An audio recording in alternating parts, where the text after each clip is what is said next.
ಬಿಜೆಪಿಯವರು ಇದ್ದಾರಲ್ಲ, RSS ಅಂತ ಒಂದು ಸಂಸ್ಥೆ ಇದೆ. ನಿಮ್ಗೆ ಗೊತ್ತದು RSS ಸಂಸ್ಥೆ?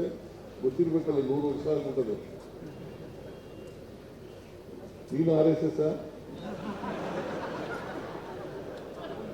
100 ವರ್ಷ ಆಗಿದೆ.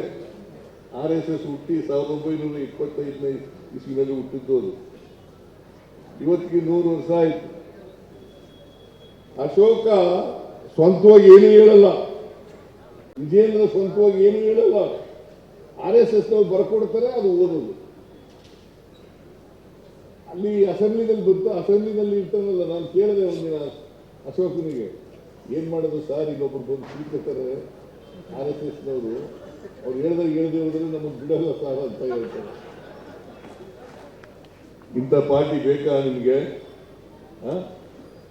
ಮತ್ತೆ ದಿನೇಶ್ ಗುಂಡೂರಾವ್ ಅಂತ ಬೇಕಾ, ಇಷ್ಟು ಬೇಕಾ?